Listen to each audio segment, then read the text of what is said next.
Welcome everyone to a different kind of video this time. A lot of people have been, at least whenever they find my videos, have looked up tips and guides to beating this game. And I just want to go through somewhat of a step-by-step program of how I play through the game, pretty much. And to just share some of my secrets, some of my tactics, while you watch one of my entire runs on normal difficulty to start with, and if anyone wants to know how to beat better difficulties, just let me know in the comments and give this video a like, and maybe I'll do it later. Anyway, first off, I didn't want to give myself any advantages, so I went with like a random set. Some sets I found interesting, others boring. Let's see. I didn't mind this set because I wanted to see what Travel Light did to big bruises, since I've never tried that before. Right off the bat, I like to have a... I play this game a lot like Fire Emblem, where like Fire Emblem gameplay wise, where you have one character super strong or strong enough to get you through the early game and mid game, but maybe fall off later, and someone for support that can grow late game, similar to how Fire Emblem games are made. So right here, the first step is you always either go for the Yall Mart or the Rest Stop, because those are the best two locations. The other ones look nice on paper, but they never pay off. So, like, every now and then maybe you'll get a weapon, but you can get a weapon pretty much anywhere.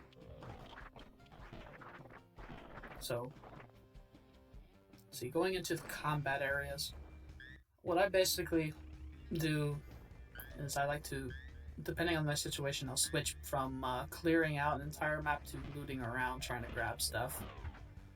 Right here, at least at the starting positions, I'll loot first and grab stuff later, and beat up zombies later. I like to clear out most of my rooms on like a lot of players, just because I don't want to be stabbed in the back. Honestly, it's very cool to be able to run through this thing. It's weird. So one thing I see a lot of new players not doing is basically listening to the tips the game gives, which is kind of funny. For example, me throwing shopping carts around. It's basically you press the use button and then the attack button to throw the carts and stuff. You throw all sorts of things, tables, chairs. It's honestly very satisfying, and it makes gameplay go by really quick, as you can just snipe things from halfway without a gun. I'm struggling to get that one. There we go. But yeah, no, the first phase is, I don't think people looking for tips are trying to get like this phase, this starting phase sort of bit, because it's self-explanatory. You loot stuff, you get out, run away. If you die at the early part, frankly, maybe you just got bad luck, or you're not sure how this works. Basically, how I want to do this, pretty much I'll split this up into multiple episodes. So episode 1 will probably be about like 20 minutes of the gameplay. So I've recorded an entire run that pretty much went unhinged.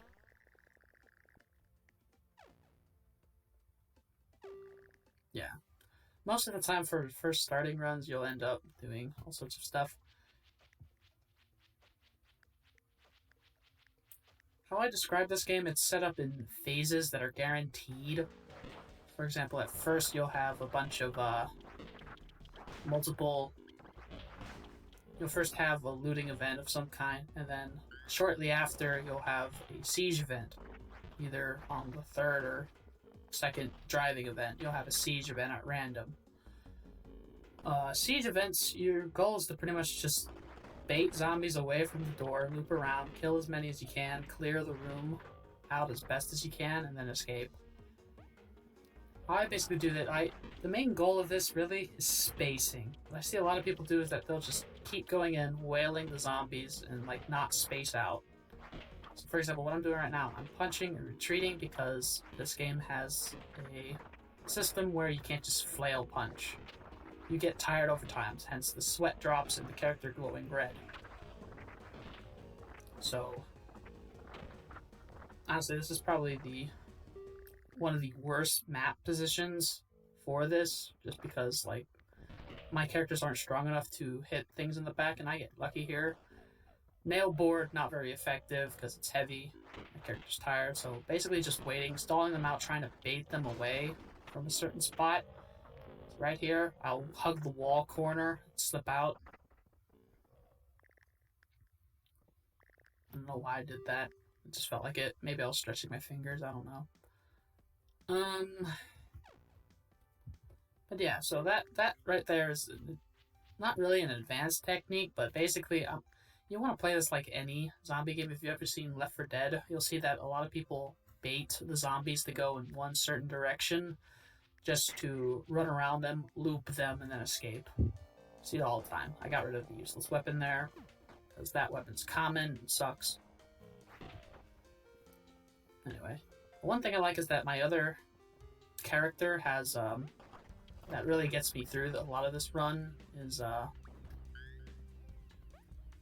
City Seeker, which gives you all sorts of other options here. Most people probably won't have unlocked this perk yet if you're new to the game. You basically just want to get a feel for the combat and how every aspect of the sections of the game matter. And as you beat the game more often, you'll slowly unlock all the stuff. At this point, I've already unlocked every single perk and class. They even gave you out some free ones. The Dingus one that's just updated into the game, hilariously enough. I've only just now seen loading in the game after a good long while not joining the game and playing. I just feel like making this video because I see so many. I've only now looked at channel data and stuff, and it seems like a lot of people want tips for this game. At least half of the people who've seen my videos want tips, and I want to give at least some of them. City Seeker is one of those traits that's just too fun not to have on someone you're bringing along on your first party.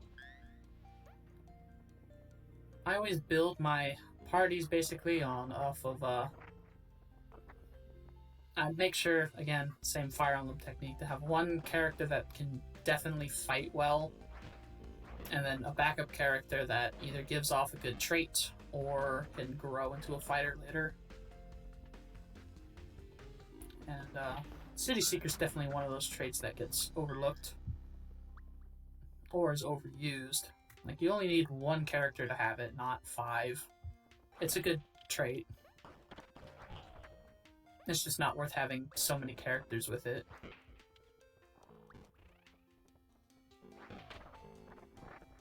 Yeah. Like right here, you can tell right away, for example, this is a situation I see many people in, at least that are starting the game off fresh, is that they don't realize what a trash room is. Basically, you see all that garbage on the ground. There's nothing there at that point.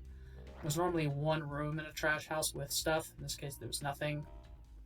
Same with this house. Frankly, it kind of sucks. I realize the only issue with this character is the fact that he does not have enough slots. Travel light, good on paper, not in practice, because having only 2 slots really hinders your ability to fight. Especially when you're a boxer and need one thing free. I basically have only one hand, because I want to keep the boxing abilities, since most physical weapons are not any better than that. At least not right now on normal difficulty. On a harder difficulty, this would be changed, obviously.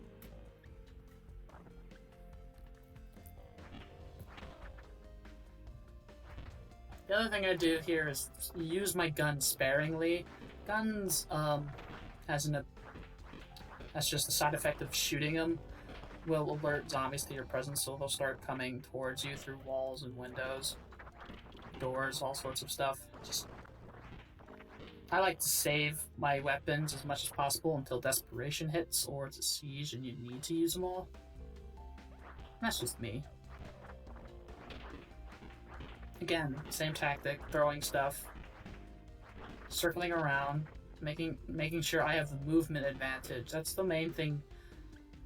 This game is just like any other fighting game. It's spacing and movement. You need to make sure you keep movement options to avoid the swarm. Like here, I realize there's a break, so I break through, and then try to find some stuff, gas, bullet.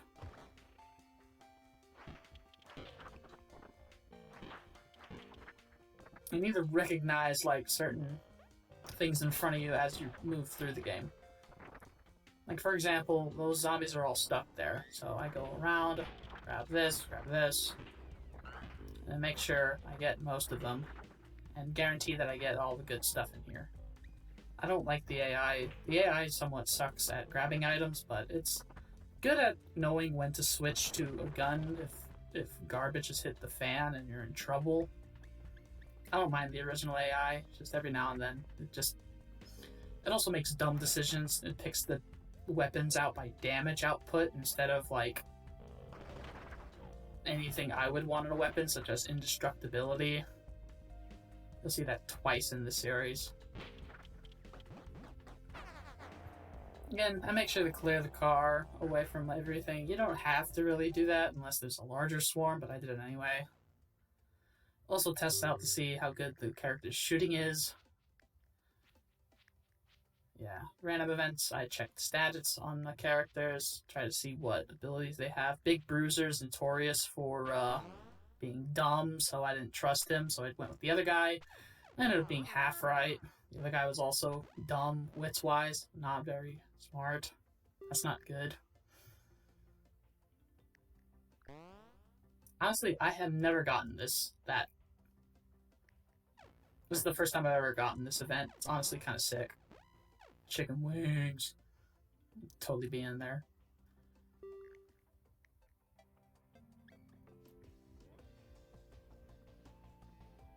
Yeah. Next phase is normally like trying to find trades. The one thing I recommend with trading wise, most people just say, nah. I've seen some people on Twitch that just don't trade because they're new. If they have like 1 or 2 viewers, they don't care. They just move past. Always visit. It's a free play. You don't get any bonuses from not visiting traders. Also, it allows you to invest into some of your units or a weapon. Early on, you have lots of food and can probably use it to survive better by getting either some needed weapons or some needed training. For example, I think that fitness boost group training was well worth it, because these guys are freaking slow as molasses, even despite the fact that he has bonus speed.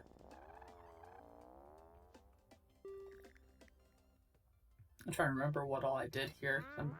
I'm also watching this along with y'all after I've recorded it all, because I don't know how to record stuff at all. I'm kind of garbage at it. Karen! Finally a medic that can make use of our 1 health pack.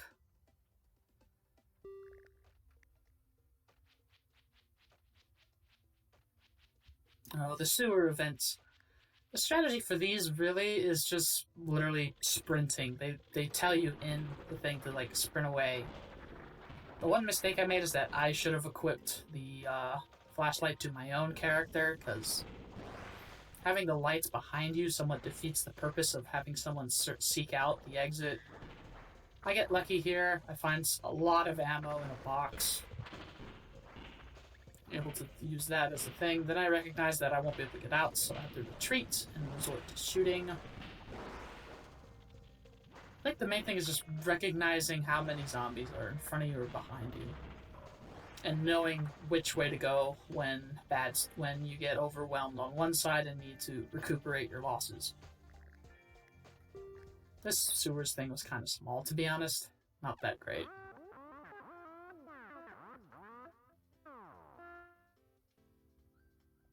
One v one me.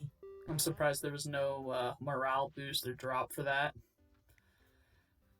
Now here, I like to check to see what all's happening. I recognize that the morale is all the way up for a lot of people, but the random skill increases basically is worth it most of the time, unless you really want to focus on one character. If it's not worth it, most of the time it is worth it. Just go random. Most of the time it'll give you a stat you really need. Right here I went with Karen just to A, test out her, and also B, I know she's bad attacking, so I might as well. Oh. Sometimes strategy is really just knowing the game. For example, that character kills a player every single time you're able to stop, and gains morale himself until the entire party is dead. So that's no good. Right here, honestly, there was Stash in the Woods is always nice. It's basically a prepper's cabin. You'll recognize this as you play more and more, that a lot of the implications are right in the title of stuff. Honestly, this is probably one of the weirder runs I have. Most of the time I have a lot of good physical weapons and not a lot of guns. This time it was opposite. It's very cool.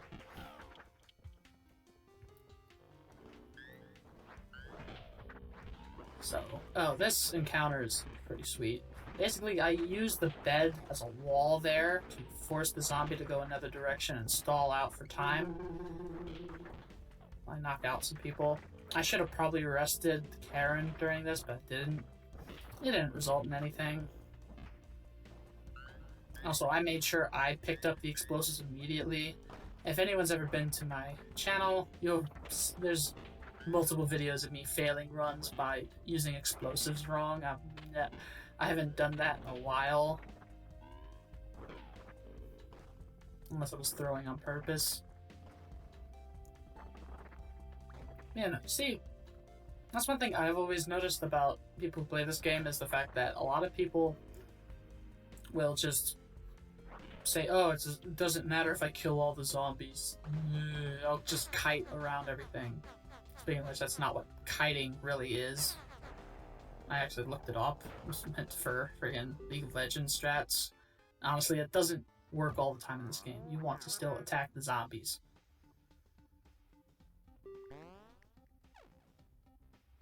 Often patience is the key to getting through a lot of these encounters. Just reloading your courage or fatigue and striking harder again.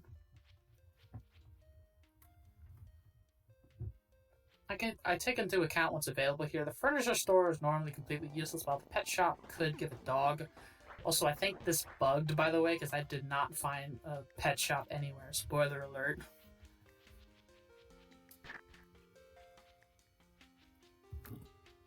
I went ahead and did some inventory cleaning just to do it. Make sure everyone had a decent weapon before. Because I noticed that one of my characters had a tree branch.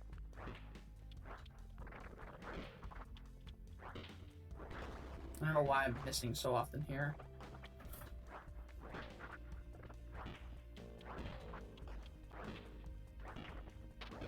Honestly, though, on the easier difficulties, you should not be failing the easier difficulties once you get the hang of it.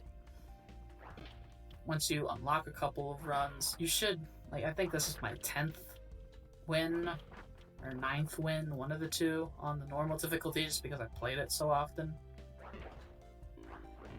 But yeah, no, what's extremely interesting is just the sheer amount of stuff everywhere. Also, I don't know how she got lost. But I hope like some people recognize some of the tactics I'm using every now and then.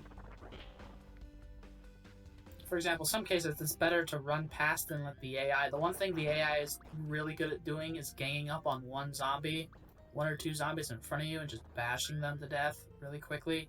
Sometimes you can just run clear around a zombie and pick out a better target while they deal with the thing you missed. I'm trying to get these two to get a better weapon, but they just refuse. I don't know why this AI is so bad. I tried at one point to get this video with a PowerPoint presentation, but I don't know how to edit. I don't own any software, and the only editing software I do have is the Dell trashy stuff that doesn't really edit. It just lets you cut, and that's it. It's not terrible, but it's not what I wanted to do.